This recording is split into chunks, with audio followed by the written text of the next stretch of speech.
up, ladies and gentlemen? Whoa. What the fuck was I about to say? I don't know. What's up, ladies and gentlemen? And welcome back to HCS Pro Talk, your weekly Halo Sports podcast. This is episode 223 for the week of February 20th, 2022. Title of this episode is Benching Pistola. And before we get into anything, before we even do introductions as to who the fuck we are, I just want to say, because I'm a man of my word, and in case anything happens, I want to own up to shit that I say and mistakes that I make. And basically, I was wrong. I was dead ass wrong about Rostermania and what has happened. And Will, I see you're reading Justin's comment right there and holding that up. But yeah, I was wrong. I did not think a top 4 team. Hell, I didn't think any team in the top 8 realistically were going to be making any roster changes. And there was a big one that I did not see coming, and we're going to be talking about that later in the show, along with the other roster changes that have taken place as well. But before we get into any of that, my name is Josh, aka JK Fire. And Will, before I introduce you, I also want to shout out move this over for a second. I want to shout out the GT Halo Foundations collection because I'm rocking one of the shirts that you can get. So if you also want to get your hand on this shirt or another part of the collection, go to GT Halo's Twitter at GT Halo on Twitter, and you can find a link to that merch collection in their Twitter. This week, obviously, I'm joined by the man in the sweatshirt of the organization of which shall not be named. I'm just kidding. The man in the Optic Gaming sweatshirt, Will, a.k.a. I am Mr. Mayhem. Will, how are you doing on this Monday evening? I'm all right. I'm the one who caused the show to be a little late today. I apologize for that. It's okay. Things happen. Yes, I thought with the big news that dropped, I thought I'd rep the Optic Gaming sweatshirt just because. You did. Will, I shouted out GT Halo's merch just a little bit ago. There's also another piece of merch I want to shout out. Okay. If you guys are paying attention to our Lappy Toppies, you may see right here smack dab in the middle, we got an HCS Pro Talk sticker on there because we have stickers in the Pro Talk store. You can go check out !merch in the chat. I believe that link works. Or you can go to hcsprotalk.com, click the merch button in the top right corner. Will also has a sticker on his laptop as well. So if you want to get your hands on some stickers, you know I love stickers a lot, feel free to do so. And like I said, if that command does not work, then by all means, go to hcsprotalk.com. Before we get into what's coming up on this week's episode of the show, I want to shout out some people who are tuning in live right now. Lunchy, welcome back. It's good to see you. Justin, welcome back. And Fanged Terror, welcome back as well. And Antretos? And Antritos? I don't know how to pronounce your name, and I apologize, but thank you for the follow. And Eric with the resub, the 12-monther to be exact. Thank you so much for the resub. You get a woo! And I'll do shout outs at the end of the show as well. But before we kick things off, I want to let people know that we love them. Says putting the kids to bed as usual, here to lurk. Happy anniversary. Keep up the good work, Will and Josh. Hey, thank you so much. Thank you so much. What's up, Turo? Welcome back as well. Will, do you want to know what's coming up on this week's episode of the show? What do you got? We have tons of tournament announcements from the community. There are a fuck ton. The HCS NA Open Series Confusion, Backlash, and then Resolution, which all took place in like the span of a day. I mean, hey, it was great to see it resolve so quickly. That's something we haven't been able to say much in terms of this game in a little bit. So good to see that happen, especially within our community. Love it. The HCS Mexico and Australia and New Zealand super clarification. We're going to read an article that comes from our friends over at noobcombo.com. Noobcombo.com. Rostermania has officially begun. And Will, fun fact for you, I almost named this episode Rostermania because what I was planning on doing was when we like say what the title of the episode is, I was going to go roster. I was going to do that. Yeah. But I didn't do it. Tournaments are recapped. Our topic of Optic benching Pistola. Then we have a mediocre update on an upcoming Halo Infinite update. The CDL Major number 1 bracket has been revealed. And we round out the show with, of course, some video games. So without further ado, Will, let's get into some competitive news.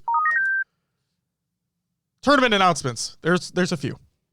Trippy tournament and series announcement. This is by Trippy. I'm happy to announce that I partnered with First Blood to start my own Halo Infinite tournament series. The first tournament coming up, it's a $1,000 2v2.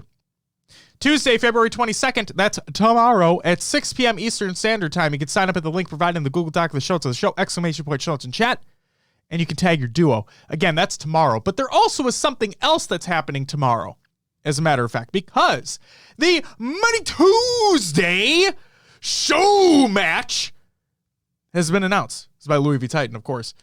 2/22/22 Money Tuesday show match. Renegade and Stellar going up against Lucid and Trippy. A pair of unbelievable duos. Yeah, it's going to be insane. It is. Of course, it's Money Tuesday, partnered with First Blood. $1,000 winner take all on Tuesday, February 22nd at 1 p.m. Pacific Time, 4 p.m. Eastern, twitch.tv/Louis V. Titan. Might have to, sneak a stream at work here tomorrow. Maybe, because it should be noted here. If you were paying attention when I read through both of those, you may have noticed that Trippy is playing in the Money Tuesday show match. And then right thereafter is his tournament series, also by First Blood. They're back to back. So if you didn't get enough Tuesday action, there's some right after that. Xbox announces FanFest tournaments for North America and EU. This is by noobgabo.com. Celebrating this year's FanFest, Xbox is hosting 2 online $25,000 2v2 tournament series for the North American, Mexico included, and European regions. The series will be made up of ladder matches, weekly qualifiers, and a season finale. Ladder matches will take place on Thursdays and Fridays. The top 8 teams from each day's ladder will secure a spot in the weekly qualifier, and the top 4 teams from the first 2 weekly qualifiers and the top 8 teams from the third weekly qualifier will advance to the series finale. So here is a quick breakdown. Ladder matches, February 24th and 25th, March 3rd and 4th, March 10th and 11th. Top 8 from day 1 are seeded 1 through 8 in the weekly qualifier. Top 8 from day 2, 9th through 16th in the weekly qualifier. First will take home $400, second $250, third $150, and team with the most matches played, $40. That's cool. You're getting a little bonus there, For EU, it begins at 3 p.m. GMT and ends at 8 p.m. GMT. North America begins at 2 p.m. PST and ends at 7 p.m. PST. Weekly qualifiers, double elim, as a matter of fact. February 26th, the top 4 teams seeded 1 through 4 in the series finale. March 5th, the top 4 teams are seeded 5th through 8th in the series finale. And March 12th, the top 8 teams are seeded 9th through 16th in the series finale. So again, 4, 4, and 8 makes 16. There you go. Math. EU begins at 12 p.m. GMT and North America begins at 11 a.m. PST. Series finale, again, double elim. March 19th, EU begins at 12 p.m. GMT, North America begins at 11 a.m. PST. First, we'll take home $7,000, second $4,000, third $3,000, fourth $2,000, and 5th through 8th, $1,000 apiece. Not bad, if I do say so myself, for some twos action. To be eligible to compete, players must register for Xbox FanFest and then at smash.gg with the code they receive. 1 player per team is required to stream their matches on Twitch with VODs enabled, and all players must join the Xbox Plays Discord. So again, if you are going to compete, at least one of you needs to stream to be eligible at all with VODs enabled. Don't fucking cheat, little bitch. Next up. This is fucking awesome. Lady Spartan Pro Series powered by UMG Gaming has been announced. This is again by noobgabo.com. UMG Gaming has announced the launch of the Lady Spartan Pro Series, a $20,000 4v4 tournament series dedicated to female players. The tournament series is restricted in North America and will follow a format similar to the HCS Pro Series, with open qualifiers and finals. The open qualifiers have a 32-team cap and will be played until the top 8 teams are determined. Those teams will then play out the rest of the tournament in the finals. Each tournament will have a $2,500 prize pool and will also award pro points based on placings. That's fucking cool. The season will conclude with the grand finals, which will feature the top 8 teams by pro points and have a $10,000 prize pool. So here is how this breaks down. March 5th, you have open number 1. March 12th, you have finals number 1. March 19th, open number 2. March 26th, finals number 2. April 15th, open number 3. April 16th, finals number 3. And May 7th, Open number 4. May 14th, Finals number 4, with the Grand Finals taking place on May 21st and 22nd.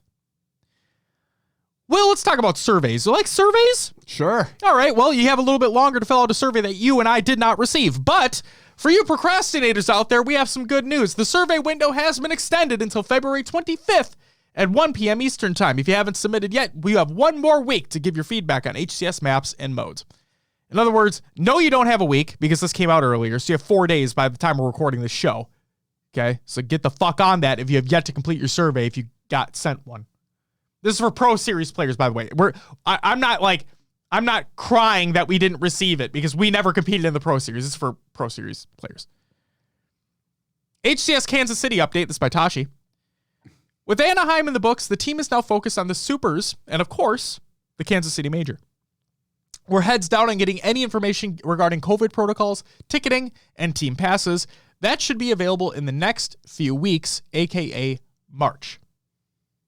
Okay, so stay tuned. HCS Partnerships update by Flamesword and Tashi.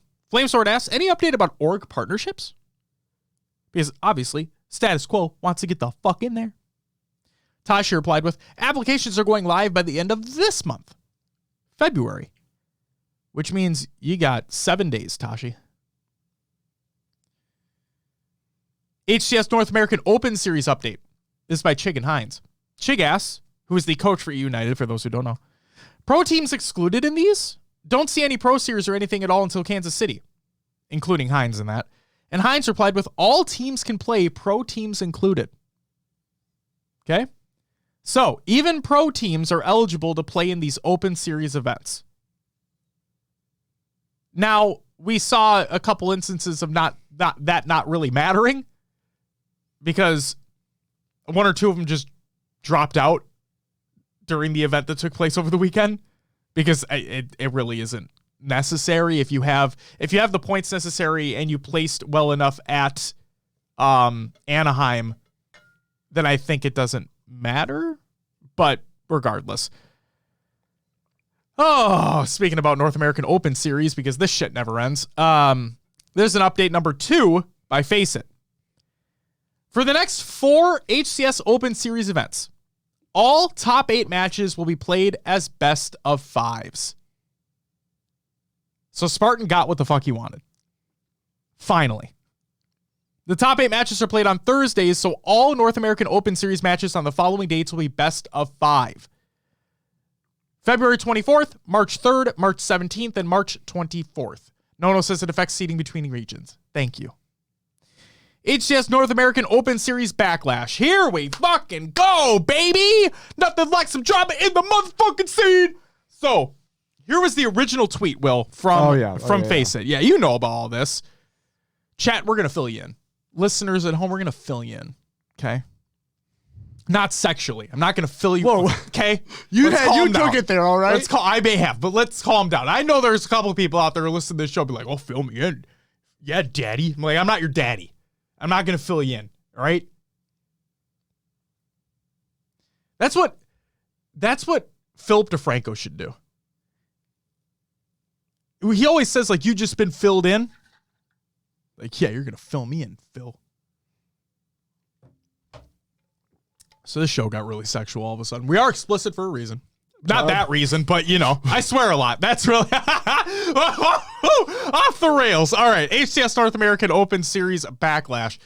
The original tweet from Faceit stated, update on the next HCS, 4 HCS Open Series events. The following Open Series events will be 2-day events, with the tournament starting on Saturdays and finishing on Sundays. So it was going to be, again, this isn't happening anymore, but it was going to be February 19th and 20th, February 26th and 27th, March 12th and 13th, and March 19th and 20th. Okay? So then they gave out an update. And it states, North American format update. All Open Series events starting this weekend will move to a 2-day format. So, I mean, it was already like that, but the days have just changed a little bit. So day 1 is on Sundays. Day 2 is on Thursdays. The events will start Sunday at 12 p.m. Eastern Time and will continue up until the top 8 have been decided. The top 8 will be played on Thursday starting at 3 p.m. Eastern time. So, for those who are unaware of the Pro Series, right, you'd have the entire Open Series event take place on, like, what was it? Was it Sunday? Yeah. Right? It was a Sunday. Yeah. And then you'd have the Pro Series that same week on that Thursday. So it sounds like instead because we don't have Pro Series events leading up to KC, it sounds like we're just splitting the Open into that. And hence why pro teams are invited as well if they wanted to compete. But Hines also gave some information on this, a little bit update, if you will. So Hines, thank you for this as well. He states, "Hey all, Open Series tournaments will continue to begin on Sundays, and the top 8 will be played on Thursdays. We heard your feedback and want to make sure we get things right. Our goal is, and always will be, to have as many players competing as possible with a strong experience. First, the simple reason for 2 days versus 1 day is that a double elimination tournament, which we believe to be the best format for the ecosystem, requires 2 days to complete with the massive turnout that we expect from North America. We've talked about this before. That totally makes sense. Mm-hmm. Like trying to have, now people will argue, well, why don't you just start it earlier in the day if you want to just do it all in 1 day? Well, it's not just the players who you have to keep into consideration here. It's all the personnel behind the scenes that are trying to make sure this continues to run smoothly. And then so on and so forth. All online double elimination tournaments in North America to date have taken 2 days to fully complete. And the furthest the HCS has advanced a tournament in a single day is the top 8. Completing from top 8 requires an estimated 6+ hours of competition. We understand the community's desire to have the tournament completed within a day. However, given the choice between 2 full around 8-hour days and 1 marathon 16-hour day that extends into the early morning, we feel that the 2-day option is best for the players and the ecosystem. We understand that the change to Saturday was jarring and affected a lot of you. We wanted to correct this as soon as possible. The way to do that was to continue to begin the Open tournaments on Sunday and then finish them out on Thursday, what you're used to from the Pro Series. Oh. We'll continue to monitor results and feedback as the season progresses. Thank you." It's understandable, and from my perspective, it's understandable. If I was a competitor who was used to competing in 1 day, I mean, it might suck because maybe you just blocked out that 1 day for it. But on the other hand, running back to back, 2 8-hour shifts basically to complete a tournament from a, admin perspective sounds ridiculous. That sounds like a pain in the fucking ass. Right. And even with the Pro Series, when Onset casted, right? Remember, Onset casted and it went until like 3 a.m. And then he had an Apex tournament he had to be up for in like a few hours. Right. And Gaskin, in that same light, was already overseas.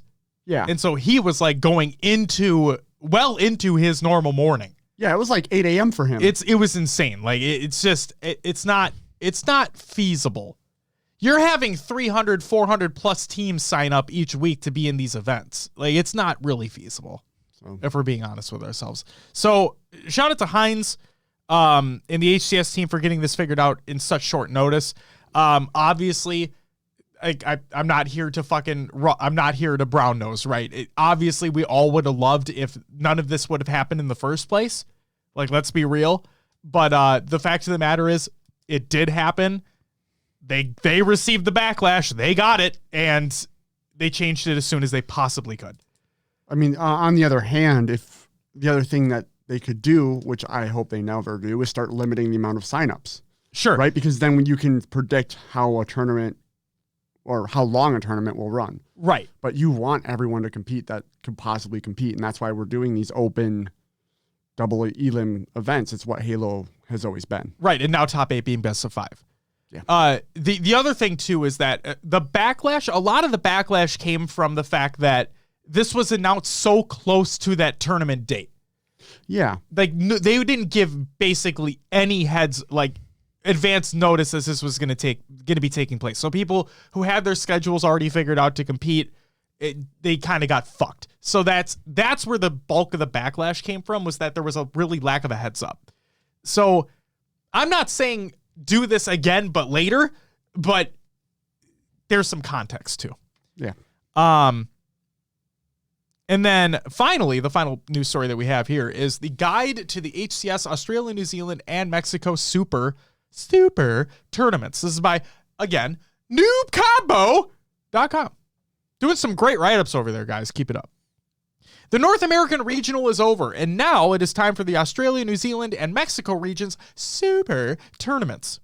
For those who might not know what a Super is, think of it as an online regional championship. Below, you can find the information about the upcoming Super tournaments for Australia, New Zealand, and Mexico. So the dates. For Australia, New Zealand, the Super Qualifier, top 2 teams will qualify for pool play. It's on Sunday, February 20th. It's already took place. We'll talk about the results later on in the show.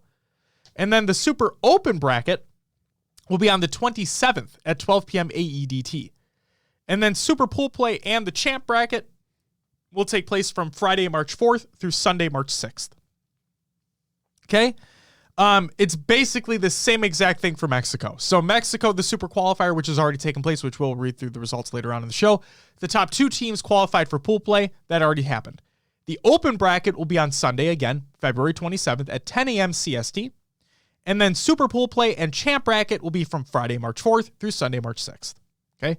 So you have 2 major tournaments to watch and pay attention to over that weekend for Mexico and Australia and New Zealand. So make sure you're watching those.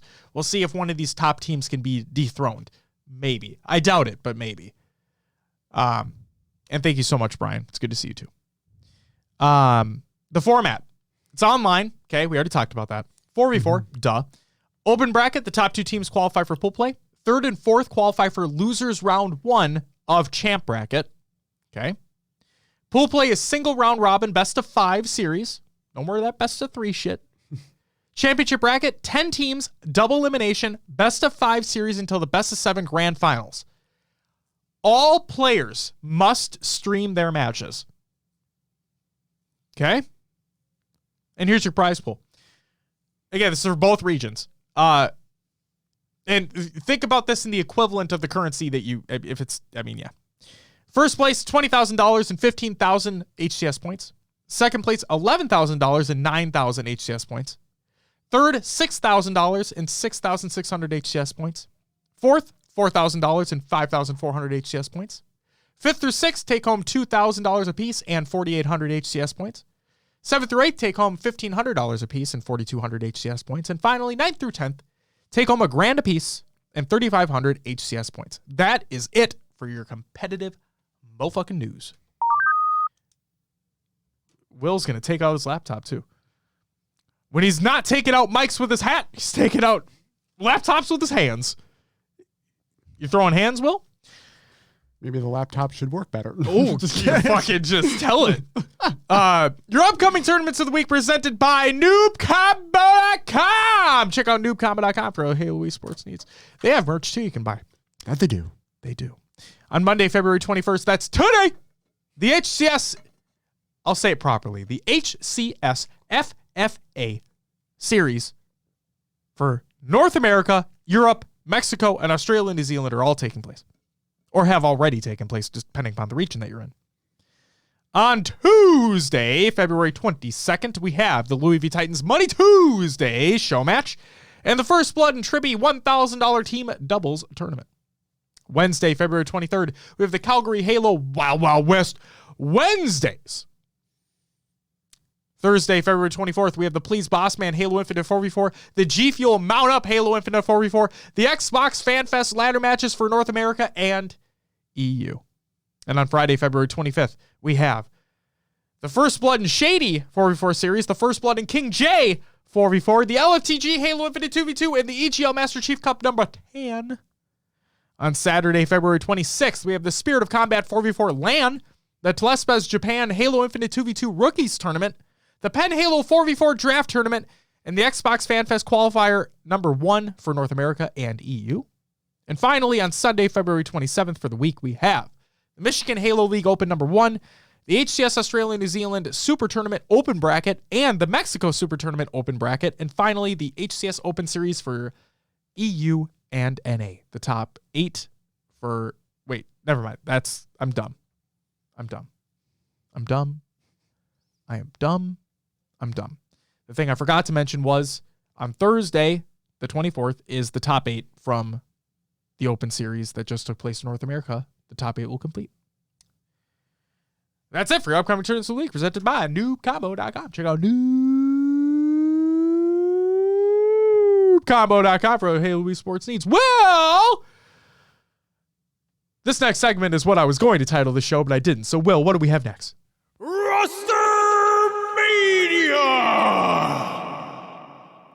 Rostermania. Yes, here we go. Yes. We'll start off with Morga. He posts the gift. And you know which one. The gift. The GIF. GIF. However the fuck you want to say it. It's a gift to him, though. It's a gift to him. You know? Contract sign. And he states, so excited to represent these guys. This is going to be a good year. Let's get it. And he posts a little purple devil sign or emoji. As they all do. But doesn't say who he signed with, right? Nope. And I looked, and it didn't look like he had a new tweet up today. So, I mean, in regards to the org that he signed with, so I have no idea. So we'll have to wait and see what happens there. We will. Next up, Rob the Turtle leaves Complexity. And there's a little bit of text here that we'll read. So he states, wanted to update everyone and let people know I'm stepping down from Complexity's Halo team. After returning from HCS Anaheim, where our team had a great time competing despite placing top 16, I was tired, in quite a lot of physical pain, and had so much to think about. I took a red eye home Sunday night so I could work Monday, which was a disaster. As my lifeless body worked on Monday, I asked myself, do I really want to do this? As many know, I work full-time and my career is very important to me. I have a wife and an expensive mortgage that I have to maintain. Since November, Triton and I set out to go pro and be the best players we could be. And by and large, we had some decent success. However, as time has gone on, it has become clear that my responsibilities are too much to balance with competing full-time. And it was completely sucking the life out of me. Scheduled scrims 5 times a week, plus Open Series, Pro Series, and live events is an unsustainable schedule for someone who works full-time. My performance at Anaheim was solid, and I'm not stepping back because I don't have the gunny to hang. More so, I don't have the drive or will to dedicate myself further. My teammates are all GOATs, and I want them to succeed. I don't want my lack of energy or drive to be reason the team fails. Thus, I made a hard decision to sit back and let them pick someone up who can dedicate themselves fully to the cause. I will remain a sub for Complexity Halo in the event they need someone due to personal emergencies, COVID, whatever. This also doesn't mean I'm completely disappearing from Halo. I plan on sticking around for fun, rather than to be the best. Much love, Halo community. Until next time. So Rob the Turtle's leaving. For now. Built by Gamers. Looks like Nebula's out. Do we know a replacement? Not I don't yet. think we do. Not yet. Unless somebody has intel. Maddie. I think Maddie says betting on Vitality. I'm assuming that's the Morga post. Yeah, I think so. Yeah. Blackhand Gaming. It is now J Gravity, Guinness, Cortex, and Nebula. So Nebula leaves Built by Gamers, is now in Blackhand Gaming, and Sylvanic is then out from Blackhand. Next up, Esports Arena Blue. This is going to be Eli Elite, Furiously, the Gold Star BR, and JK7. And then Status Quo with a question mark? Because I don't know if this is who they're going to stick with. Right. Complexity, D-Clutch, Nesty, and Flamesword. Maddie says, what was the question? Oh, whether or not you knew who Built by Gamers picked up. If you had that intel. That's it. And I was just giving you shit. Then I was hoping that your DMs were going to be flooded with, you know who it is? You know, just because I'm an asshole like that. To you. Love you, Maddie. Also, so before we continue, we're not talking about the Pistola thing now. That's going to be our topic. So we'll talk about that after the Tournament League recaps. So yeah, stick around if you want info on that. But yeah, that does it for Rostermania so far. We'll say to be continued later in the show. Oh, yeah, and throughout the season because... Oh, yeah, of course. Shit's never going to end. All right, Will, shall we get into some Tournament League recaps? And this is where I would say we talk about scrim recaps, but not a lot of notable scrims have taken place. So, but if you want all scrim information, please check everything out over at Halo Data Hive. He's continually updating that website with more and more information that he's able to, that he's just able to cram into there. And using the resources that are available to him with Halo's lackluster API at this point in time for Infinite. So hopefully things get opened up further for more stat tracking, but he's doing God's work over there, so please go over to halodatahive.com, and you can check out not only all scrim recaps, but you can check out so much more, including your personal Infinite stats, so please go and do so. And Turo asks, before we continue on, in relation to Rostermania, says, any news on Space Station Gaming? No. And Maddie exactly says that. Elamite said that they don't have any plans to make any changes, but we all know that could change. If there's ever a team, they literally didn't win a pool play match. Hey, maybe they're sticking by your method. Try to stick it out and work things out. Yeah. It's just, man, that team is something, man. That team's something. Fire ass merch, though. I'll say that. Always. So yeah, for all your scrim recap information, along with personal stats, if you're looking for that, halodatahive.com. Will, what happened with the tournament league recaps, though, for the last week? All right, we'll start off with the HCS FFA series, week 5 results out of Mexico. Mambo number fat. In 8th place, Visions. 7th, Pool God. 6th, Silence. 5th, Bionic. 4th, Lure. 3rd, Reaper Rips. 2nd, Dolan. And first went to Magico. Out of Australia, New Zealand, in 8th place, we had Samuel 17th. 7th, Restricted. 6th, Bane. And 5th was Bro Jared. 4th, Sleeping AU. 3rd, Tarnsky. 2nd, Sways. And first went to Struct. To do EU region. 8th went to Glory GG's. 7th, Alien NJ. 6th, Kimbo. 5th, Warlord. 4th, is it Mose? 3rd, Chick. 2nd went to Wolfius. And first went to Legend. And then out of North America, 8th, Schaefer. 7th, Mudshot. 6th, Dakota. 5th, Deedle. 4th, Fate. 3rd, Porky J. 2nd, Mortality. And first went to Darren H2. See, just easy name, Darren. We did have the Calgary Halo Wild West Wednesdays 2v2 results. Wild West. In 5th through 8th, they just grouped them all together. 5th through 8th, we had Sizzle Sticks, which included Fast Wolf Micro and The Amazing C4. We had 343 Guilty Sparkles. Coming back, baby. Which was Tools and, I'm going to say Gunny. What is that? G-U-W? Gooey? Gooey? Might be Gooey. Sure. Next up, West Coast Express. Ashmand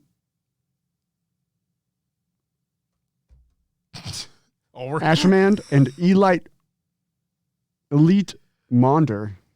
And then Exit Strat, which was Exit Strat and Matthias numbers. Matthias numbers. Next up, Torrent in 3rd, 4th was Aperture and Huss. And then Timmy Hortons, Exploits and Sacrifice. That's a nice little Canadian reference there. Timmy Hortons, yep. Yeah, Tim Hortons. MSLF went to Moosh and Hot Shot Ghost. And first went to Too Easy. Must have been too easy for them. And it was Piggy X and Fate ZD. You know what's funny? When I first looked at the graphic for this, when I saw the second place team name, I immediately just thought MILF. It's the first thing that just popped in my head. And then I read it, and I'm like, that's an S. Nice. Yep. That's why I kept it in my brain and didn't project it. But then I projected Until it, and now now. I realize how dumb it sounds.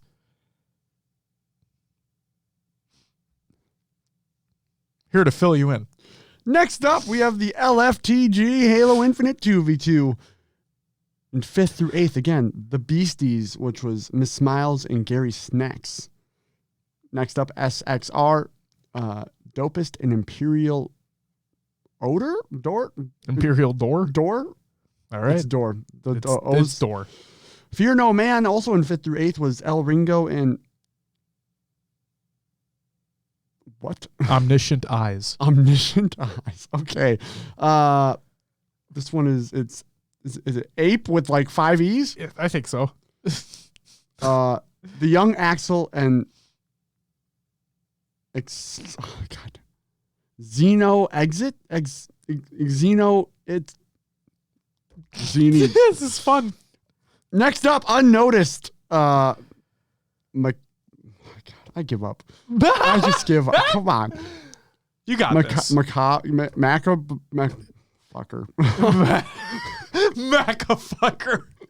What is our gamer tag? Okay. MDAMAA and then Macabre? I think it's Macabre. Macabre? Either way, fuck it. I like Macafucker. I like that one. Can you change your name to that? No. Next up, Jumpman, third, and also in 3rd, 4th, Pyretic, and why am I having I don't know. You got this. Jeff, what is that? What do you think that is? I don't know. Megadians? Megadians. Megadians. It's like it's not my Guardians, it's Megadians. No, it's like if that blue dude from episode 1 of Star Wars with the fucking dude that that flies that had Anakin in his mouth. The guy that was like his name. with the pod racer. Megadians. That could be it. Also, Maddie's like, when I saw Imperial Door, I wonder if they're referencing the door in Star Wars that the Stormtrooper hits his head on. Possibly. And when she says, I love hearing you guys try and pronounce names. This is all him. This is all his shit right now. Megadians. In 2nd place of the LFTG Weekly 2v2, it was Sarium, and that was a team of Ampium and Nexi Sour. And then Team Torrent in 1st was Aperture and Hotshot Ghost. I can say those names. Let's go. it just took to get to the 1st place team. I can say those. Fuck yeah. Next up, Community Gaming. Oh, I'm all off my rocker today. Holy shit. Community Gaming, Halo Infinite 4v4 results. I read ahead and then my mouth did not. Okay. I'm going to go with the top 4 here because I need help. In 4th place, Rebel. It was Lure, Laylox, Strikey, and Rorch. And 3rd went to Ebenezer Gaming. It was FR Warrior X. Freakid. I'm gonna go with Magic Man and it's Mega Man. Oh, Mega Man? Yeah. Sure. Yeah, it is. And then Dual Dead Zombie. Yeah. 2nd place went to Not Providence LOL. It was Hectic, Brian or Kevin. Okay. What do you prefer? Trensic and Noble. I wonder if it's like brothers who share an Xbox. It could be. You're either playing or with Brian maybe this person just or Kevin doesn't care whether he's called Brian or Kevin. Split personality? Huh? Oh man. Could be a fucking Fight Club situation. Oh shit. Oh wait. I already broke the first rule. My bad. 1st place went to Pittsburgh Knights. Gambino Drift, Tapping Buttons, and Atzo. Who would have guessed that? Next up, we have the CGL battle on Zeta Halo 4v4 results. In 4th place was Team Dead Inside. 3rd went to ADL Red. 2nd, Ignis Esports. And 1st, Noise. Noise. Did you say noise? Noise. No ice. Noise. Noise. Oh my God. At first I thought to myself, wait, was that intentional? Yes, it was. Jesus Christ. Next up, Blue Team Tournament's Road to Infinite FFA finale results. In 8th. Finally happened. Yeah. In 8th was Clonely. 7th, in a surprising placing here, King Nick. Did not win. 6th went to Evolving. Fifth, Suspector. Fourth, Moose, took home $300. Third, the Gold Star BR, $450. Second, Gunshot, $750. And first went to Porky J, taking home $1,500. Ooh, all right. Before you continue, big ups to Blue Team TO for putting on those events, especially leading up to the release of Infinite.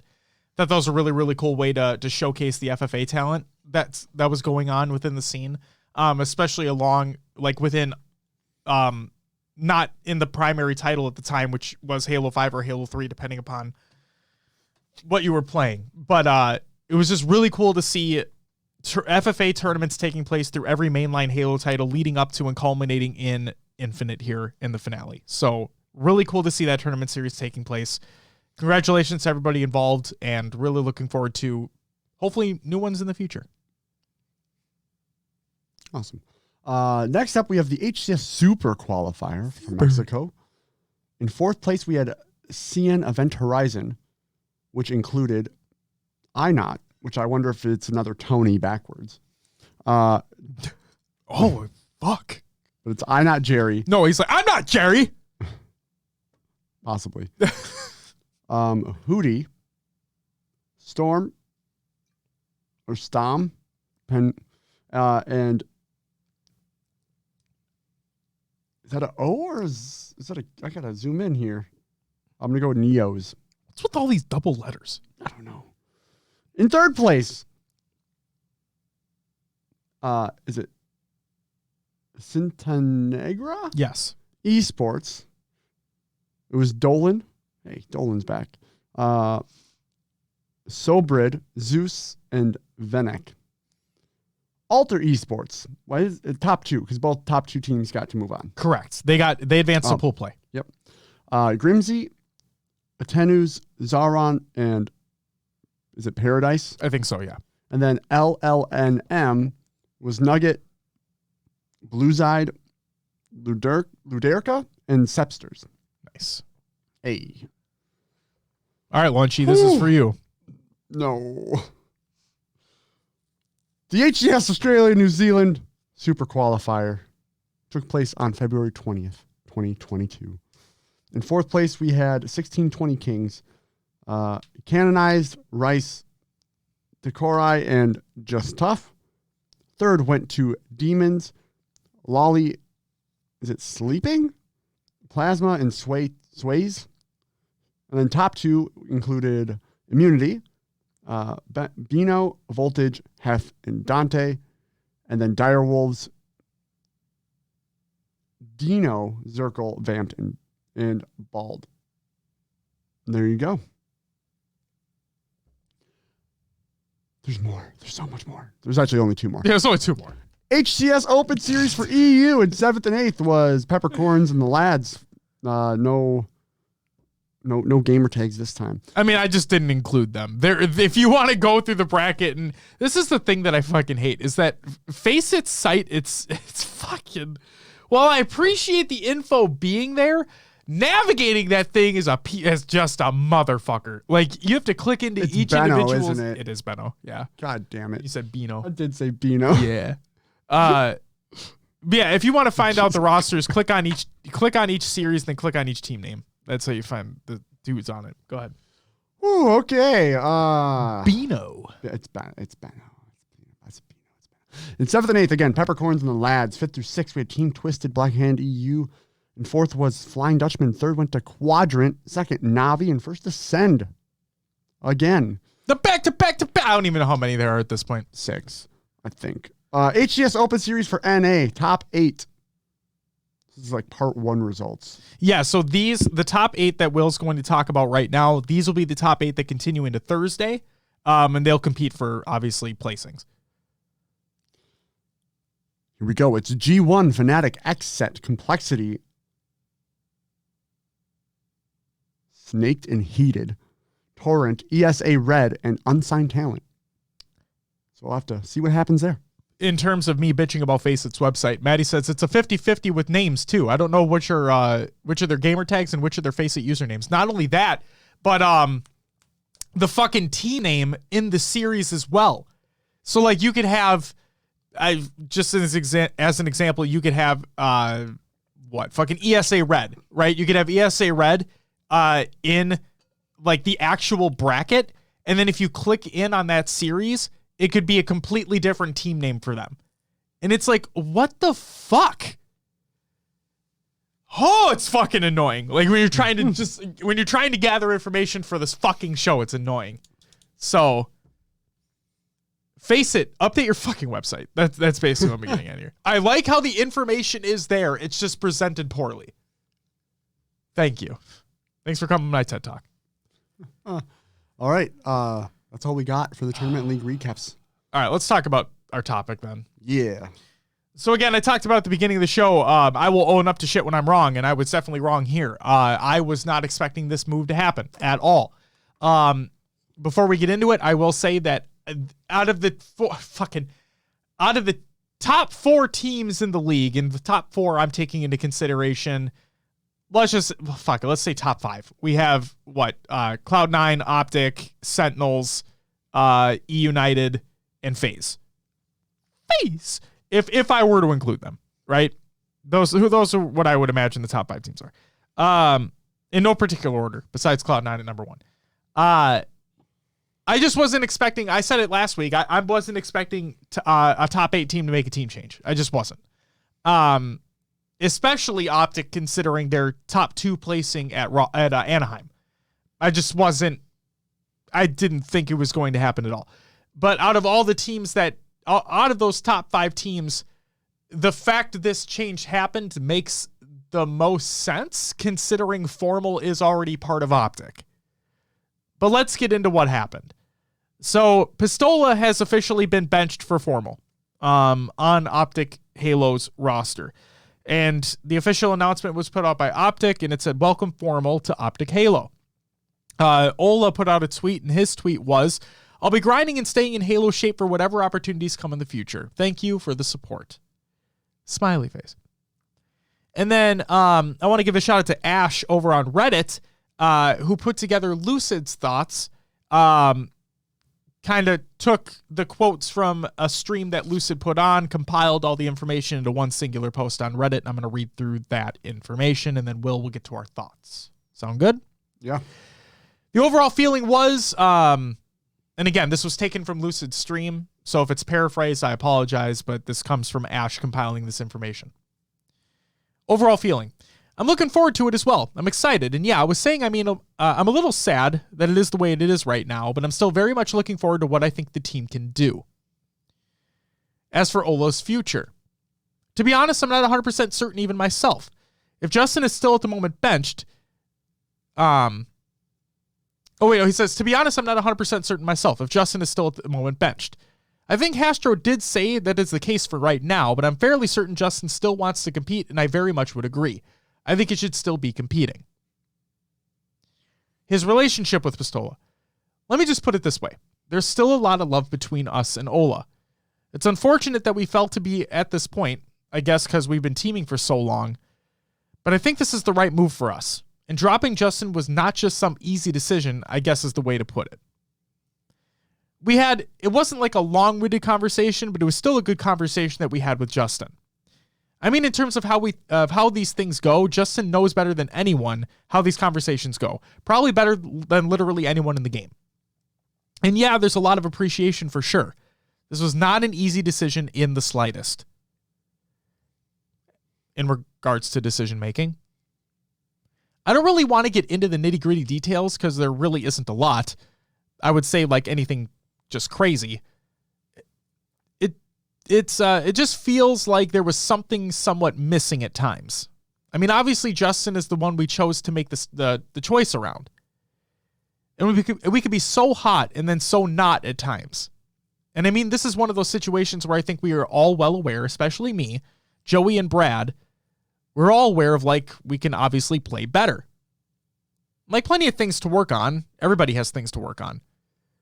But I do think that Formal brings just a lot of damage and a great voice to lead and in-game lead the comms. It's not like, oh, this is just a Justin problem and now everything's going to be perfect. That's just not how it works. Justin's a great player, always has been, and he always still will be. It's just one of those situations where it feels like what I think Formal brings to the table is what we need. And finally, for management influence. I mean, at the end of the day, it really comes down to us. I would say it really wasn't any huge influence. I mean, it's very obvious that I think anybody in the Optic camp and then inadvertently the Envy camp after the merger would want to see Matt on the team, no matter who it was, just because of what he brings to the table in terms of just like viewability. I don't know the word really to use properly, but there's always a lot of people watching him. He puts out a lot of damage on the field, and he's just a great competitor. He just brings a lot to the table. So I think most teams would want him on, especially if they already have him signed. But I'm not saying there was no direct influence for us. So that sounds like the original question may have been, did Optic, because he was already signed to Optic, like force him to be, you know what I mean? Like, if you're going to pick someone up, it's got to be Formal. Right. And so the answer to that question is no. Right. Just anybody would want him anyway. Right. Anybody would want him. He's a great player. And the other thing, too, is that Formal has come out and said that if he was to be picked up on a roster full-time, he wants to be on a top-tier roster. Sorry, Space Station, but it ain't happening. Like that type of situation, you know? A team where if you have the cohesion available and you need that Slayer dominant person, it just seemed like it was the right puzzle piece to fit that hole. Will, what are your thoughts on this? Man, it feels tough having to let Pistola go off this team. I don't know if that's the right call yet. Time will tell on it.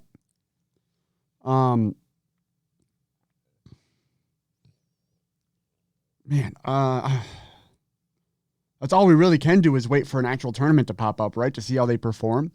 And they might not get second or first right away. There's probably some gelling that has to happen still. Yep. I have seen Formal scrimming with his teammates randomly. Well, pretty much since the announcement he was picked up, he's been scrimming with random teammates. Like he was with Lucid last night. I think I posted in the Discord. He's not scrimming. Those aren't scrims. Not scrims, but those are just eights. Eights. Yep.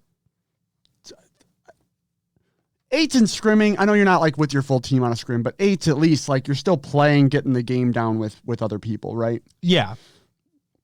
He's playing eights with Lucid. He was playing with Trippy today. And it's just, like I was watching yesterday and Lucid's not wrong in saying, yeah, he gets a lot of damage down. I often see him like sliding into the play as soon as he's off spawn. He's pushing back towards the play. He's a very aggressive player. I've seen him caught out a few times because of that too. Yep. Like he goes off spawn and he just gets picked. Yep. But maybe that's where some of that communication comes in and can reel him in a little bit. I'm not saying he needs to be, but in those types of situations where you're caught off guard, maybe that's where that communication can set in with that team, when the cohesion sets in, if it sets in, and less of those types of plays are made. They also talked about, in that post, Lucid talks about not having, like, they need an in-game leader. I guess I do kind of get that, because, like, everybody on that team has not yet been like a leader, in my opinion. Like Lucid was the closest thing. Yeah, but when I watch, he was the one leading comms, is what I would say. When I watch Lucid, though, he's more of the like. I feel like he's better if he can just play. If that makes sense, like. Yep, he is one of the best in the game.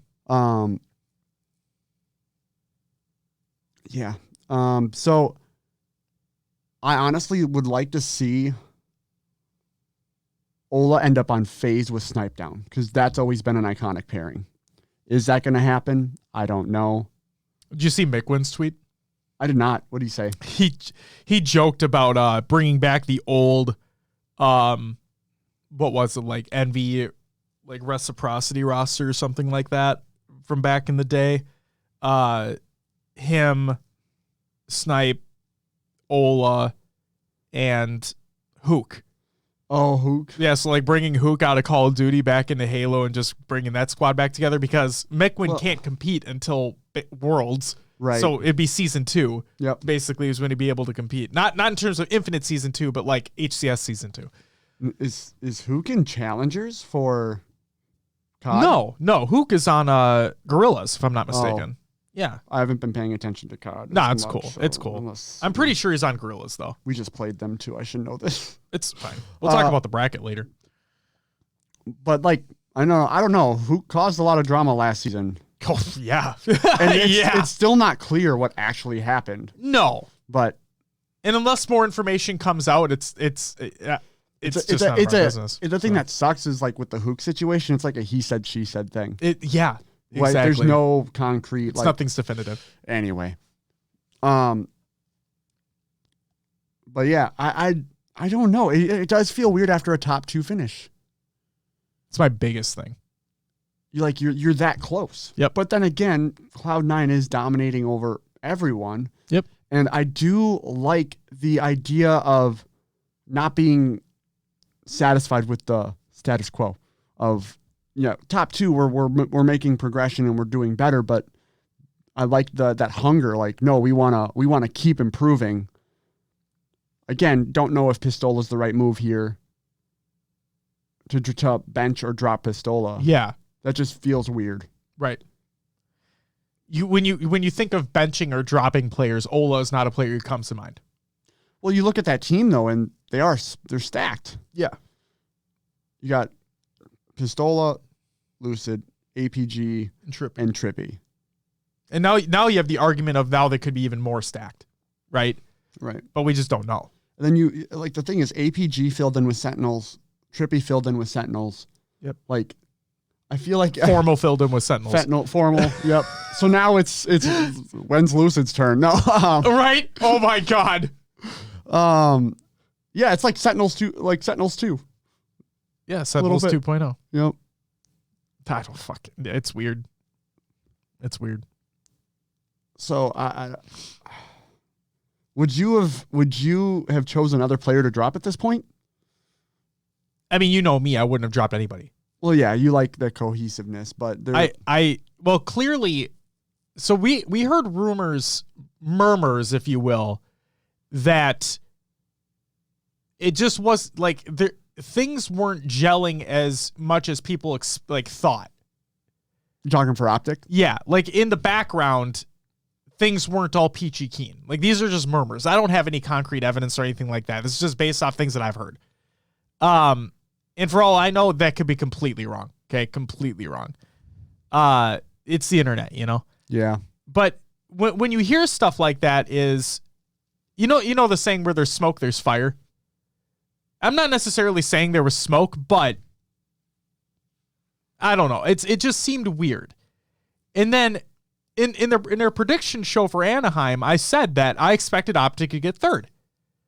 I expected Sentinels to win it because I thought they'd be more hungry, and then Cloud9 would get second because they're right there. If they didn't win it, and then Optic would be third. And if they got third, I'd be happy with that. I would have been content. I would have been like, okay, you made progress. You fixed your mistakes from Raleigh, and you're making progress. But no, they outdid that. They got second. And my thought was, there's no way you're making a change now. And you're the only team that took games off Cloud9 in the grand final. Okay, Fnatic. Yeah, good job to you. But no, you're the only team that took games off Cloud9 in a grand final. Oh wait, no. Did United take one game? I don't. Or was it a 4-0? I thought it was a 4-0. Yeah. Maybe it's a 4-1. No, it was a 4-0. Was it a 4-0? I'm pretty sure it was a 4-0 in Raleigh. Either way, they took 2 games. United didn't. They took 2 games off of Cloud9 in the grand final. They were making progress. They showed that Cloud9 were human. I just didn't see a change happening. There's no way. And then this bombshell gets fucking dropped. And it was insane. It was insane. Justin says, I think FaZe should have been the team making changes. Maybe Ola to FaZe and Snipedown goes to full-time Apex again. So let's hit on that for a second here. So clearly, based off of what Lucid was saying, they believe as a team, because this was a team decision. It sounds like management didn't have a part of this. This was a I mean, obviously they had to make sure all the T's were crossed and the I's were dotted, but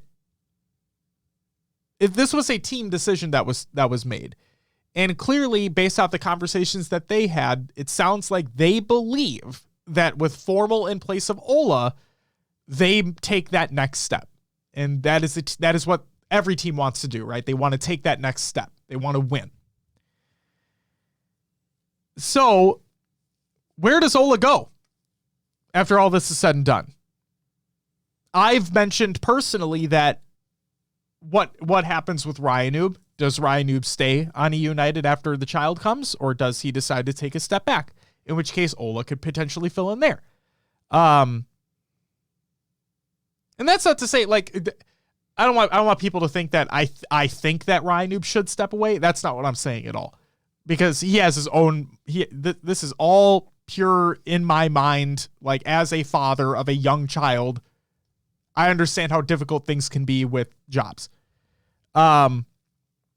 Does he replace Snipedown on FaZe? Like Justin brought up, does Snipedown, I mean, this is when a team that feels like they should make a change is FaZe, considering how they're regressing and not progressing. But I don't know. I just feel it's something about, now I could be completely off base here, okay? Because we are primarily a Halo show. So to all the viewers and the listeners of our show, I want to put this out there, okay? Just hear me out. If I were Snipedown, Eric Arona, one of the most handsome, beautiful men in the world, if I were him, which I'm not, and I looked at the landscape of Apex versus the landscape of Halo. Now, I may be blowing smoke out my ass right now, okay? Considering we got our first full year roadmap for Halo. Things are looking good right now. Maybe, hopefully, this continues to progress and just get better and better and better as the years go on, and Halo never dies again. The reason why I bring that up is because I look at Apex and I look at the landscape of BRs. Battle Royales, that is. And from a competitive landscape, from a competitive mindset that I try to keep when talking about this show, when I look at Halo as a more competitive title, as more of an esport than a battle royale. And considering Snipedown was signed to the FaZe roster, FaZe, one of the largest gaming organizations in the world, and not just gaming, they're a lifestyle brand as well. They literally are partnered with the NFL, for fuck's sake, now. Unless he becomes a competitive Apex player for FaZe, which, hell, that could very well be a thing, I see him sticking with Halo from the competitive standpoint and the longevity standpoint. Just based off of the landscape of BRs. Sure. I'm looking right now, and I don't know what a Apex tournament looks like, but for ranked, like, Snipedown is playing ranked right now. Yeah. Playing with Nick Merckx and Hal, who used to be on TSM with him. They are literally the top 3 streamers in Apex right now and make up more than 60% of the viewership. Yep. And they're all on the same team playing ranked, just ranked games, not even a... So, like, what happens when they're not playing, or, like, there's a tournament on? How does that viewership compare? I'm just curious. Well, obviously, viewership goes down if they're not playing it. But, yeah. It's so hard when he wants to spread his time between both. Yeah. But if I'm looking at a longevity standpoint, that's why I'd stick with Halo over Apex. Not because I think Apex is a shit game, because it's definitely not. Apex is a phenomenal game. Loved playing it when I did. It's just, from a longevity standpoint, from a competitive standpoint, I would stick with the quote-unquote tried and true than the BR landscape. I always forget the dude who stated it, but it sounds like most of these teams are paying a pretty hefty salary for these players. Mm-hmm. Like, it's like you talk about... They're under contract. You talk about Ryanoob wanting to step down from competing. Personally, I don't think I don't know. From the sounds of it, you scrim 5 times a week. You play in these weekend open or pro. They only are doing the pro, and then you travel every 3 months for a tournament. I mean, if you're a new dad, having that much time to be at home, play games for a few hours a night, maybe 4 or 5, but that's still not as long as a full-time job. I don't know if they're paying well enough. Competing at that level might be a good. I don't know. Sure, but there's also more, like, it is a full-time job. It's not just the scrims and whatnot. It could be a lot more on top of that too. And who knows what their contracts include. So, like I said, I'm not saying he should. I'm just throwing it out there like a what-if scenario. Sure. Because the reason why I bring up Ryan consistently is because I don't see any of the other players stepping away. That's why. He's the only one that I can logically think, like, oh, I'd understand if you did. Sure. You know? Yeah.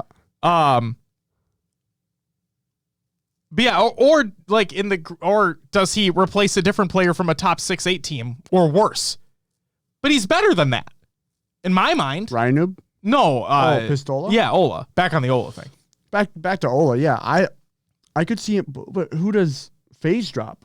Because it's Ryan Noob, Bound. It'd be no, FaZe is or not, or sorry. Snipe down. Falcated, Boo Boo, Bound, and Snipe down. So is it Falcated? Is it Bound? It'd be Snipe. You think Snipe drops from FaZe? Drop is a word I wouldn't try to use. Leaves. Yeah, I would use leaves. Like, he would have... That's so fucking hard because he would have to... Bound is getting better.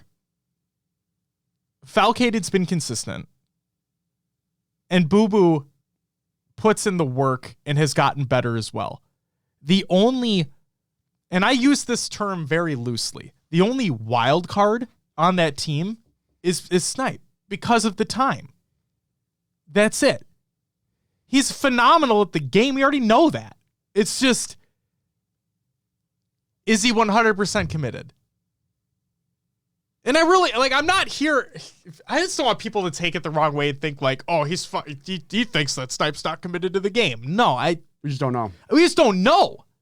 I will say their comms often seem like they're not good.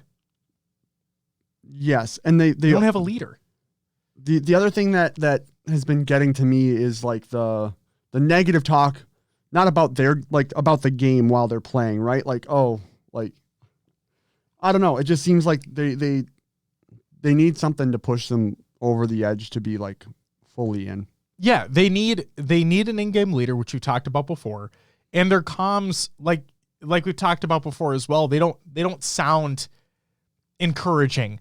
They, at the end of the game, like, they'll explain what they believe each individual did incorrectly and what they can work on. They just don't transition that into the next game. It's like there isn't a lot of action. There's a lot of reaction, but there's not a lot of action. So, I don't know. I talked about this with Will before we started recording the show. I want every team to be better. I want every team to be competing for that top spot because that just makes things better for everybody. Maybe not the teams competing because they're all vying for that top spot. They want the top spot. From a viewing standpoint, from a talking standpoint, having as many teams as possible vying for those top spots is what we all want. So I want to just transition just from a entertainment perspective here. Sure. The more teams you have competing at a high level in like the close games, the better the viewership's going to be. This season for NFL playoffs was one of the most viewed playoffs in a long time because a lot of the games came down to field goals at the end, overtime. It was insane this year. They were awesome. And that like excitedness about games, it just brings more people in because they're like, oh, this was really close. This is some entertaining to watch. Yeah. When like Halo tournaments can be boring when it's like 4-0, 4-0 or 3-0, 3-0, 3-0, 3-0, 3-0 all the way through the grand finals. You're like, well, okay. There wasn't any excitement. Like Cloud9 wins again, or Sentinels, Tox, CLG, Optic back then wins again. Like it's right. that excitement's like gone from the series because it's like, oh well, they're just clean sweeping them. It's like when Optic won their second game against Cloud9 in the Anaheim Grand Finals. It was okay. Oh, we actually have a series. We have now. a series here. Yeah. And then obviously didn't go anywhere after that. But like the fact that happened, and then we all had that moment of sitting back in our chair, like, oh shit, is this it? Are we doing this now? It's those types of moments.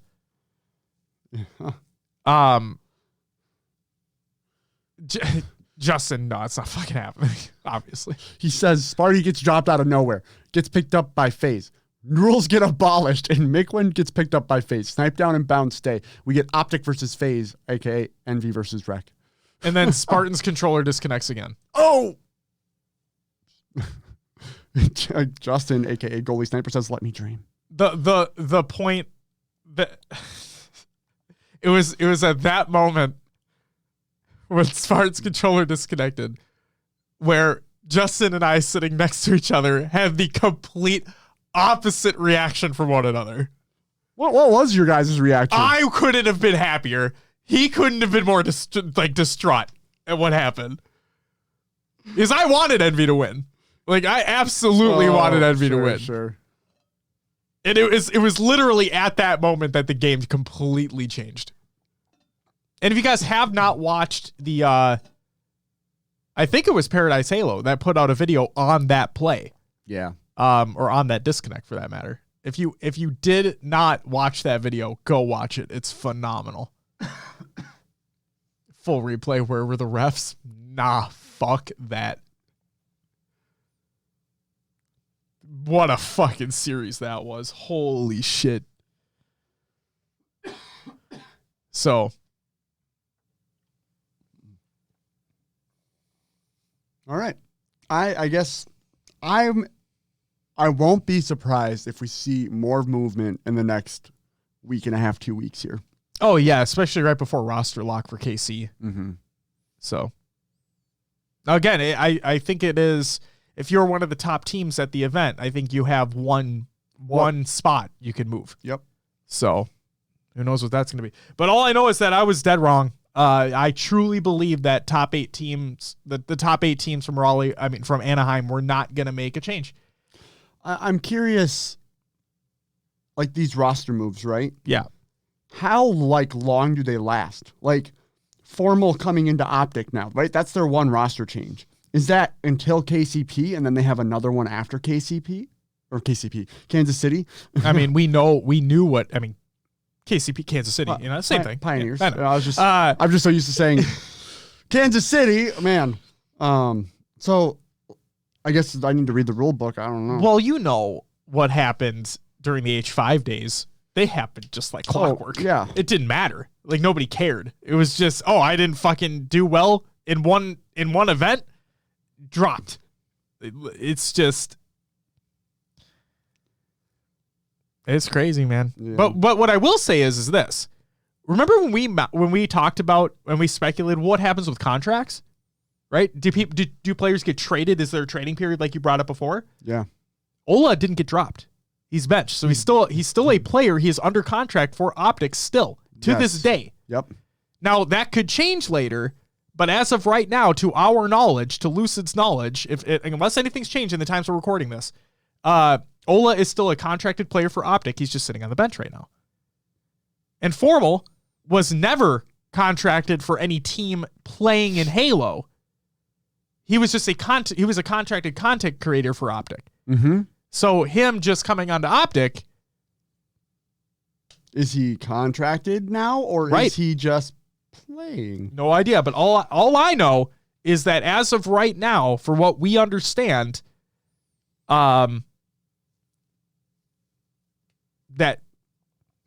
we haven't seen a contract swap take place yet or a trade take place yet. Besides Nebula from BBG getting transferred to Black Hand. But I don't know what the deal is with that. Those aren't partnered teams. Right. Either, BBG isn't a partner team, but Nebula could have been a contracted team under BBG. Gotcha. So I just yep.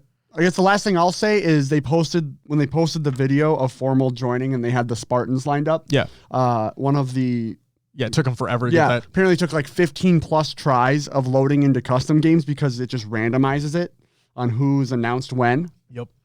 So yeah, beautiful. I thought that was hilarious. Absolutely beautiful. The last points I'll make here is I've mentioned this before, but to me this feels more like a phase situation where everyone on the team is incredibly individually skilled, but will not be able to bring everyone together for when it matters. But we'll just have to wait and see. I just feel like they're now they just are maybe too Slayer dominant and not objectively proficient. But who the fuck knows? Again, we'll have to wait and see. And then Will kind of mentioned it earlier, but how long does it take for the roster to figure everything out? Will they be placing consistently top 2 at KC and beyond or not? Right? Like, do they pick right back up where they left off, or is there going to be a little bit of regression before popping off? I guess I do want to comment on your note of the objective questioning, right? Like, if the issue was that they weren't putting enough damage down on enemies, maybe then this can solve that problem. This could solve that problem. Maybe they'll get a couple earlier picks and be able to control objectives better. And as we know within Halo Infinite objective, for CTF especially, right, you need to get more than one round of slays in order to make a move. You have to get 2 or 3 consistently. I was bringing this up. I was playing with Joe. Yeah. And I was like, we were playing CTF Bazaar. And I'm like, we got all 4 dead, like, pretty quick. And we pushed their base. I'm like, hey, guys, not a good ideal situation. Turn around and slay. Because if you don't have staggered spawns, then they're all going to be spawning right outside you, right push in and just destroy you. Yep, it's tough. So I don't know. Getting the proper slays at the right. You have to not only slay but get the proper slays in Halo Infinite. It seems weird, right? It does, right? But if there's, I mean, what we saw it at Anaheim. We saw flubs made by Optic, that oddball game on Livefire. We talked about it, right? They're not, I mean, even with Ola on the team, I'm being straight up, like, they weren't very objectively proficient. Their Aquarius CTF is bad. Like, it's just bad. So watching 8s with Formal yesterday, there were times where, like, he would jump on the ball and, like, I'm bringing it PD, bringing it here, bringing it wherever. Sure. Like, maybe that's what they need. Maybe they need someone just to make those decisions in game. And maybe that'll be something like, oh, I'm spawning here, rotate here. Maybe he'll be that shot caller that makes a difference. He is a big voice. He is definitely a big voice. And you could hear it if you watch the Sentinels, like the beginning of the Sentinels docuseries that they started putting out for their Raleigh recap, where he played on Sentinels. Sentinels. You can hear some of that as well. Like because the HCS provided all that comms footage as well. So you can hear some of that within that within that first episode of the docuseries. So that will be nice. Like I said, I hope it works out. It just sucks to see Ola. Like I said, when you think of maybe it's my old head, right? Where I've been watching him for so long that how could anybody bench him or drop him? But you know what? Clearly they thought it was the right decision to make. The team thought, and that's the thing. I don't play for them. Like, I'm not on that team. I can't tell you either way what to do. But clearly them as the players on that roster took everything into consideration and thought to themselves, this is the best move in our minds that we can make. And that move is benching Ola, bringing Formal in, and seeing what the fuck happens. And maybe this has to do with the playstyle change where sometimes that in Infinite setups are important, but it also feels like aggression is very important. Mm-hmm. And Formal being as aggressive as he is might be what they're looking for to counter Cloud9. And I'm going to sound like the biggest broken record of all time because I bring it up every fucking time. But that Cloud9 roster is Splice. Right. What did Splice do so fucking well in H5? They flew at you. They flew at you. They knew how to catch you off guard. Yup. And they never stopped the aggression. But at the same time, and this is something that Sentinels are really, really good at as well, they can slow that fucker down to a crawl if they need to. That is something Cloud9 does really well. That is something that Optic can struggle with. And we didn't see Splice start to be quote unquote broken, like losing games, losing series until the very end of H5 cycle. Yep. So who knows? Maybe a few more big tournaments, maybe not till Worlds, that we see someone figure out how to counter it. Right. Maybe this is Optic trying to be like, hey, we're going to try to match you until we figure it out. 100%. It's it definitely I talk about how slaying ability can be an attractor and a detractor, right? Yeah. Because like you mentioned, setups are a thing, but they're not everything. They don't need to be everything. And you're right. Maybe they do just need that added form of aggression. I'm just afraid that it's going to go too far. But then again, we haven't seen them as a full squad compete in a Pro Series event, at a LAN, whatever it may be. We just haven't seen it yet. And things are going to take time. I don't expect them to get second or first at KC. I just don't. Hell, for KC, I might even still predict Sentinels to win it. You know? Like, I just might do it. But this is definitely a move I did not see coming, especially considering the second place finish at Anaheim. I just did not see it happening. But it did. It did. I was wrong. I stand by it. And Rostermania never ceases to amaze. You know? Never. Well, the move happened. The question in my mind moving forward is, where do dominoes fall after this? Are other teams going to look to make moves? Is Ola going to stay on Optic? Well, we have to wait and see. Right. That's what it comes down to. And maybe Ola goes to a team that maybe Ola isn't that in-game leader, but he could be that veteran voice that a younger team might need. Somebody with the know-how in and out of the game to be on that roster. Who does, just out of curiosity? Yeah. Space Station has Ace as their like vet right now. Yes, correct. I can't remember the other names on that team right now. Tylenol. Yeah.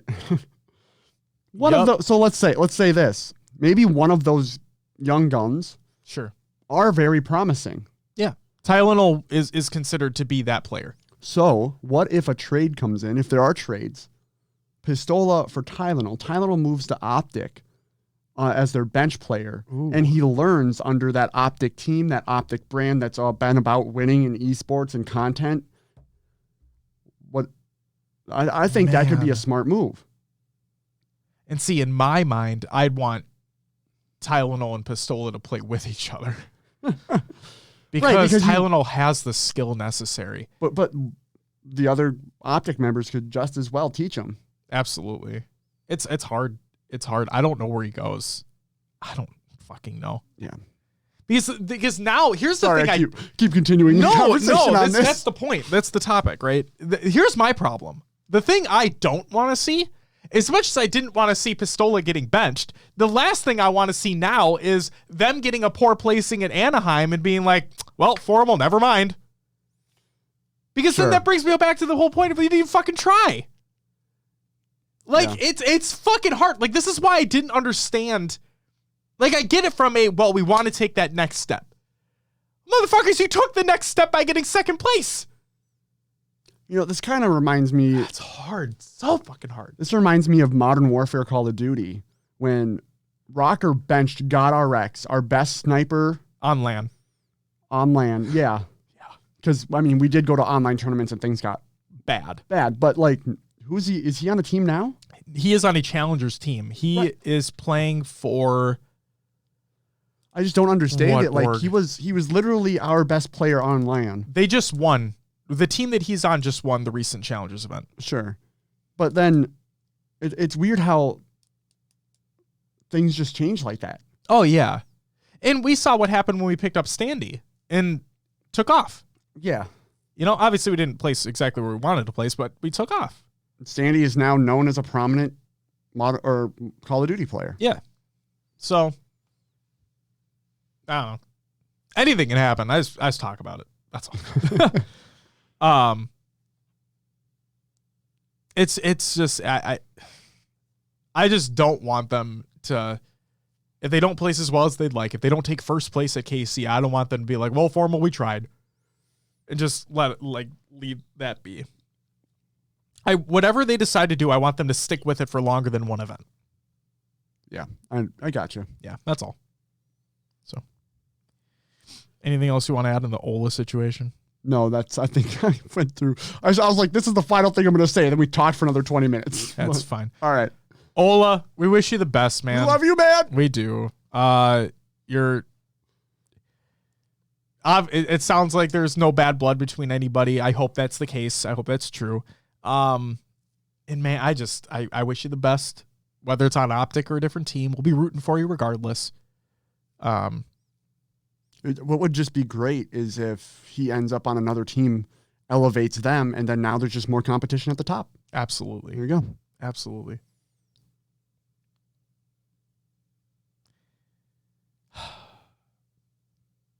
What a week. Did not see that coming. I saw the tweet. I'm not kidding. I saw the tweet. And at first I thought it was a joke. And then I watched it again. I'm like, it's not a fucking joke. What happened? What is this? And I'm like, yeah, fuck. All right. It is what it is. Good luck to you in the future, Justin. Matt, welcome to the team that you already, the organization you're already a part of. Welcome to the official starting roster, and we'll see what happens. Will, let's get into some regular news. All right, let's have some fun again, shall we? First part is fun. So MCC development and flighting updates by Postums. It's a discussion around mods in MCC. I'm not going to read it, but you can go ahead and feel free to. Will said he's going to be right back, which means he's going to miss the rant. Or he's going to walk. He turns around and gives him the fucking, oh my God.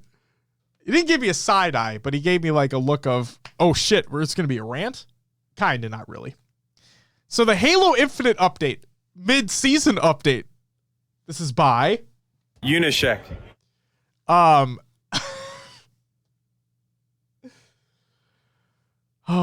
God. Okay, I'm going to put this update in air quotes. It's an update, folks. Howdy, y'all. It's time for another update.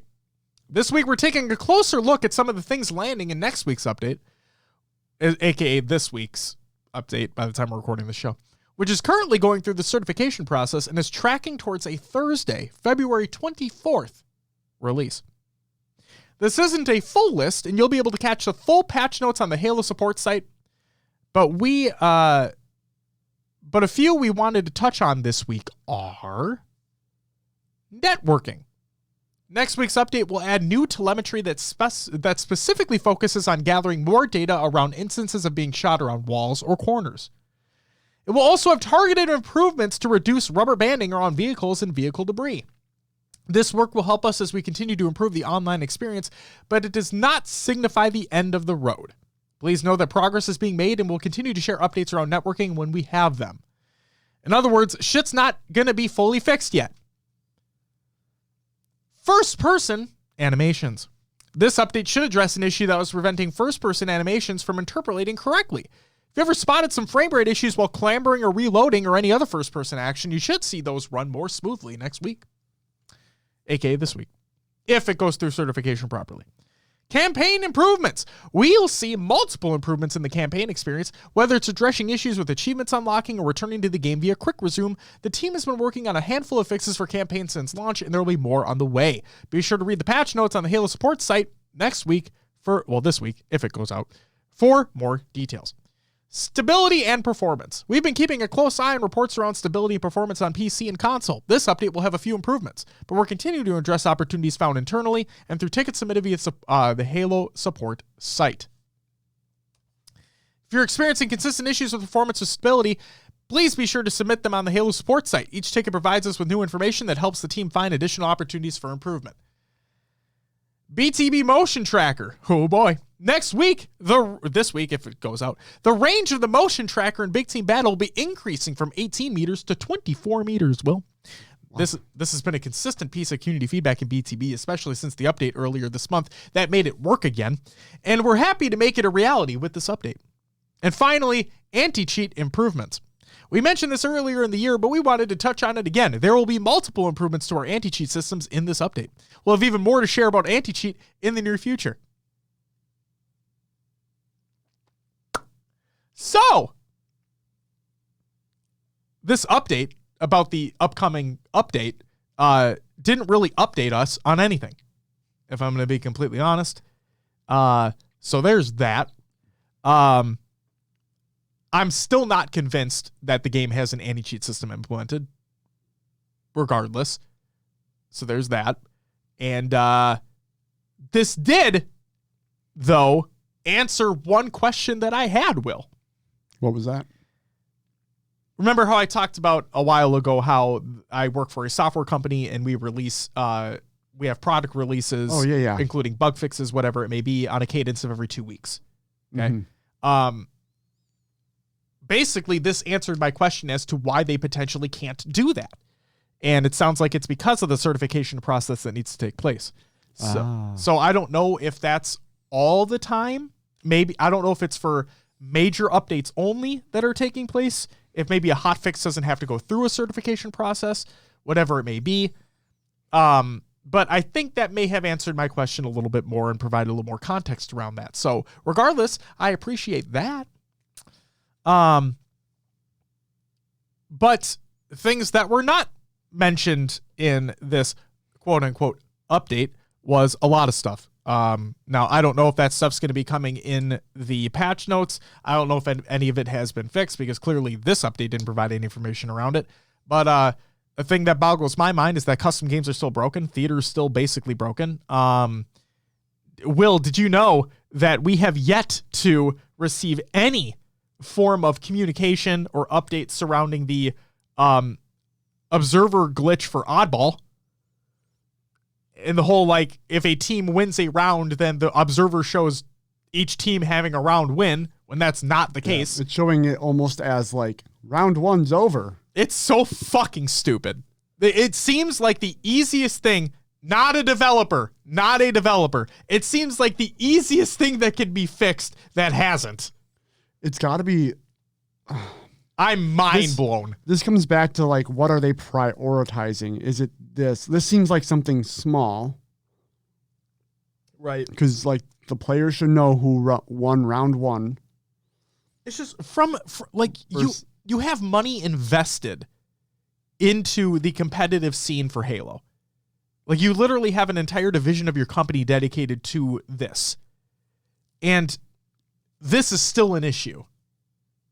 This very minuscule thing that directly impacts viewership, regardless of how big or small that impact is. Like, it still impacts viewership because, like, I don't fucking know if it's tied or not.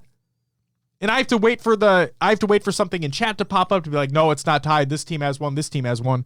Or for the casters to make mention of it. And they have to continually make mention of it. It's just fucking stupid. It's the dumbest little thing that I can't believe it's still not fixed yet. Here, can I make a suggestion? Please do.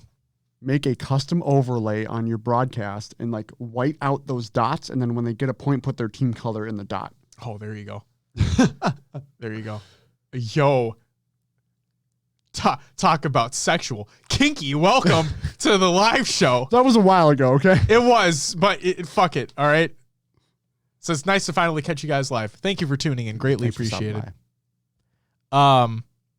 So yeah, this update was a lack of an update, basically. It just provides some very, very, very, very, very high level shit. And I'm really hoping, like, I talk about it before and I'm going to say it again. The thing that I really want this game to be.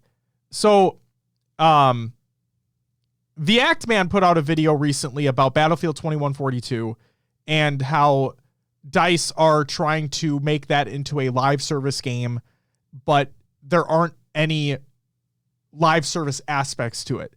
And you have to wait until summer, apparently this year, I think is when the update that they came out with was, They said that summer this year is when like season 1 will begin or whatever. Okay. That's this summer. And then I think about it and I'm like, and I saw posts on Reddit too. And I'm thinking to myself, well, Halo Infinite's multiplayer is supposed to be a live service game too. Where are the live service aspects of that? I haven't seen anything yet. We've seen these events trickle out for like a couple weeks at a time or a week at a time. And then season 2, which was supposed to be 3 months after launch, is actually going to be coming in May or June. And that's supposed to come with campaign co-op and, right? Yeah, and then Forge is the season after? Like, where's the live service aspects of this game that we're playing right now? So the thing that I want, and I give these guys praise because they're doing it right. And Will, I mentioned this earlier before we started recording because we're playing Destiny a lot now, is Bungie and their This Week at Bungie blog posts. The TWAB is what people call it, This Week at Bungie, okay? They not only provide high-level information as to what's coming, what's been done, what's present, what's in the future, but they also dive deeper as to weapon tuning, bug fixes, whatever it may be that you can expect to come in an upcoming update. And they patch things relatively quickly on their side of things as well. And they have continual content over seasons that are spread 3 months apart. Except the most recent season, which was 6 months leading into the Witch Queen. But they did a really good job, lore-wise, of tying everything in and leading into the Witch Queen, which releases tomorrow, by the time we're recording this. Think about it, though. Just jumping in, the 30th anniversary pack was kind of that mid-season content. So they did have something in place for that 3-month stretch. They did. You did have to pay for it, though. You did. Well, no, you didn't. I lied. Dares was free, and the content around Dares was free. You'd have to buy it to get dungeon access, to get Gallarhorn, along with some additional cosmetics. Yes. So technically, yes, that I guess was the mid-season update. Now, granted, from what it sounds like in this quote-unquote update to the update that's supposed to be coming potentially this week, from the sounds of this, it doesn't sound like we're getting anything new. It just sounds like they're trying to fix shit. So this doesn't seem like a mid-season update to me. This just seems like we're fixing shit that's broken in our game. But not everything. Just some things. So what I am hoping for in the future of Infinite is to have these This Week at Bungie style blog posts where you have your high level stuff and your deeper dive stuff in the same post. And it's released weekly. Like, you're continually keeping people involved, engaged, wanting to know what's coming in the future, not leaving them in the dark, and you're a live service game. That's the bare minimum I expect. And also on the form of Waypoint, can I just say that the refresh that's been done to Waypoint is bad? Like, if I'm going to go to that update article right now. I'm going to click on it right now. So here's the update, right? Highlighted in yellow, which already looks gross. Okay. Up here, we have that same update. Okay. Highlighted in blue, which is like, here's the most recent thing that's come up. We'll put that at the top. Okay. And then the article information will be below it. All right.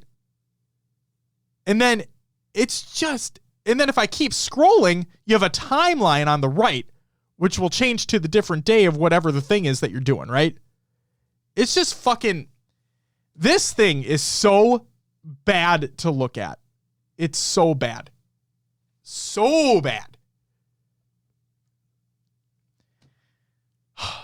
And the fact that your fucking progression isn't on the Waypoint app or website. Why can't I view my fucking game history? I don't get it. I don't fucking get it. I've already ranted about this. I'm sorry, Will. I'm sorry that you have to keep listening to me. That's it for the regular fucking news. All I hope is that the patch notes are detailed and they give us what we want. And that's all I can hope for. You know? That's it. Justin says, being honest, I'm confused why after 2 to 3 months people are expecting new maps already. I get maybe one new one season to season, but expecting new maps right after launch. Like, does nobody remember map packs? Had to wait years for those bad boys. Sure. Justin, I just wish the game launched with more. That's all. Soundbite was incredible after the regular fucking news. Thanks. It's time for Con of the Game. Watcha! Optic Texas Major Bracket by the Call of Duty League. It's been revealed, Will. Yeah. We have our matches. Let's quickly go through them. We're just going to do round 1. Oh, God. Okay. Phase Breach. Or are we predicting? Yeah. Phase. Optic Surge. Optic. Ooh. I'm going to go Surge. I was teetering on Surge, but Optic seemed to surge back later in their other games. I think they're going to have some heat coming into this one. Okay. It is a LAN as well. It's a LAN. So I'm going to say Surge, though. Ravens, Gorillas. Ravens. I'm going to say Gorillas. Okay. ASIM's going to bring it in. Thieves, Ultra. Ultra. I'll go Thieves. Fuck it. Okay. All right. I'm not even going to do the rest of them because we're in there and we'll probably lose. So, you know. So here's what I say. If we get the Gorillas, we have a chance. We beat them 3-0 last time we played them, or 3-1. I can't remember. Sure. If we get the Ravens, they 3-0'd us hard. Like, we got pooped on. So if we see the Ravens again in round 1, then I think we're out. So do you think the Mutineers beat FaZe or Boston? No. I think the Mutineers have a chance to beat Boston, but definitely not FaZe. Do you think Legion have a chance to beat Optic or Surge? No. Agreed. And then do you think the Subliners have a chance to beat the Thieves or Ultra? A slim chance, but not like there's always a chance, right? I agree. Subliners have shown flashes. Yep. They just haven't been able to dial it in when they needed to. Yeah. Kinky says very slim. Very slim. Very slim indeed. That's it for Cotton on the Games Watch. Then it's time for Will's Avengers of the News and other games too. Will, what do you play last week? All right, we already talked about it. Destiny 2 getting geared up for the Witch Queen coming out tomorrow. Yeah, I was going to play tonight, but I didn't know they were starting maintenance already, so wah. I'm sorry to burst your bubble on that one. Can I play Halo tonight? You can. Maybe. Are you asking? Like, you asking for permission? No, yes, honey, like, you can play. No. I was like, are they doing maintenance for their update tomorrow? I mean, their update is potentially coming on Thursday, so you have time. I mean, well, it didn't get pushed. They literally said that in the blog I thought it was on the 22nd, they said. No.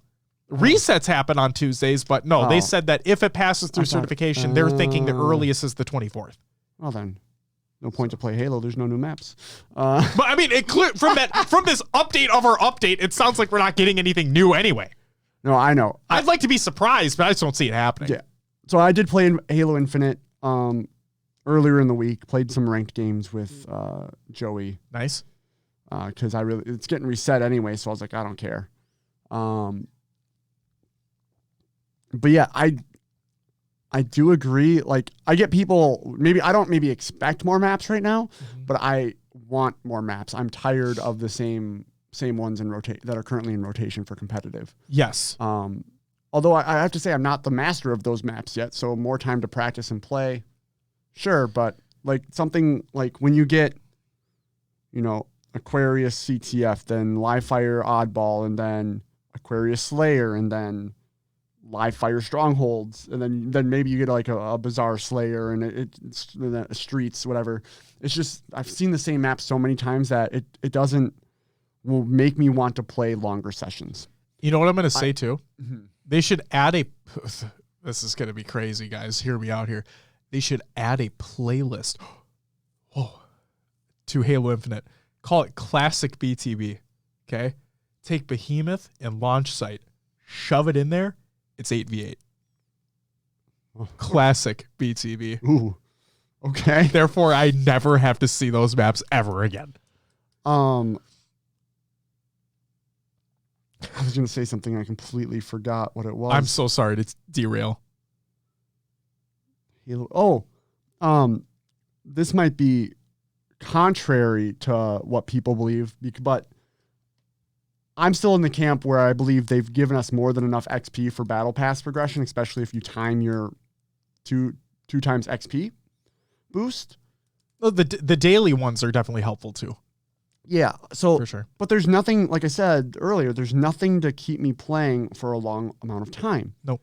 So what if you flip the XP though? The more matches you play consecutively, the more XP you get. Oh, kind of like a Dares of Eternity situation with streaks. Yes. I just want additional paths of progression. That's what I want.